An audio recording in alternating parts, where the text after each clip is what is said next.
भैया बहनों, शुभाशीष।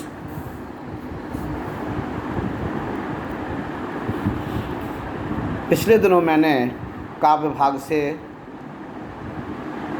सुमित्रा नंदन पंत द्वारा विरचित वे आंखें कविता की व्याख्या, प्रश्नोत्तर आदि आपको समझाए, गृह कार्य में भी दिए। आप समय से गृह कार्य कर रहे होंगे, ऐसी मुझे आशा है। जिसने नहीं किया वे भी गृह कार्य करें। एक बात और कहनी है, आप गूगल मीट पर जब मैं पढ़ाता हूँ तो उपस्थिति बहुत कम रहती है। सभी लोग उपस्थित रहें। ये समय का दौर है। एक अनुभव का विषय है कि एक ऐसा भी समय है, आप अपने बाद की पीढ़ी के लोगों को बताएंगे कि एक ऐसा भी समय आया था जहां लोग घर से बाहर निकलने के लिए तरस गए थे। छात्र छात्राएं स्कूल का मुख देखने के लिए तरस गए थे। अध्यापक छात्र छात्राएं आपस में एक दूसरे को आमने सामने बैठकर पढ़ाने के लिए तरस गए थे। एक ऐसा भी दिन था कि ऑनलाइन पढ़ाई हुई, जो कभी कल्पना का विषय हुआ करता था। तो चलिए अपने विषय पर आते हैं। गद्य भाग में शेखर जोशी द्वारा विरचित गलता लोहा। तो सर्वप्रथम मैं आप सभी को शेखर जोशी की जीवनी समझाता हूँ। शेखर जोशी का जन्म सन 1932 अल्मोड़ा उत्तरांचल में हुआ था। आपकी प्रमुख रचनाएं कोसी का घटवार, साथ के लोग, दाज्यू, हलवाहा, नौरंगी बीमार है, कहानी संग्रह है, एक पेड़ की याद, ये शब्द चित्र संग्रह है। सम्मान, इनको पहल नामक सम्मान मिला था।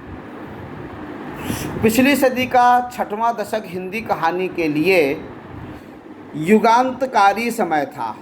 एक साथ कई युवा कहानीकारों ने अब तक चली आती कहानियों के रंग ढंग से अलग तरह की कहानियाँ लिखनी शुरू की और देखते देखते कहानी की विधा साहित्य जगत के केंद्र में आ खड़ी हुई।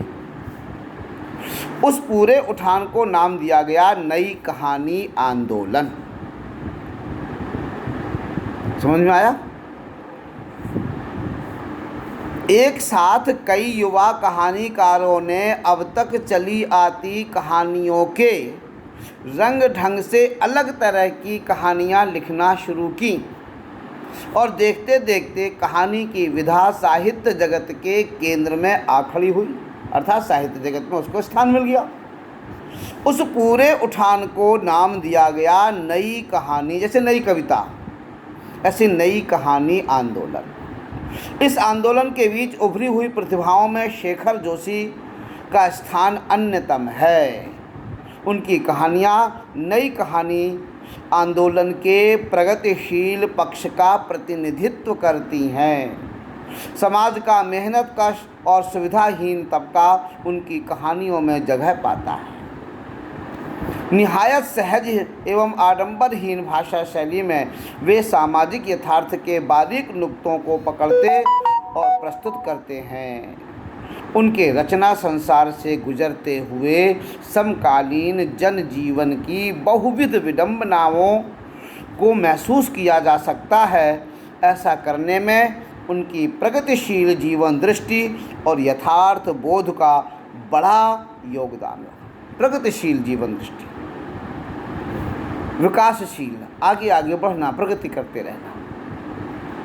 शेखर जी की कहानियाँ विभिन्न भारतीय भाषाओं के अतिरिक्त अंग्रेजी, पोलिश और रूसी में भी अनुदित हो चुकी हैं। उनकी प्रसिद्ध कहानी दाज्यू पर चिल्ड्रंस फिल्म सोसाइटी द्वारा फिल्म का निर्माण भी हुआ। ये उनकी जीवनी थी, इनका एक साहित्यिक अवदान था।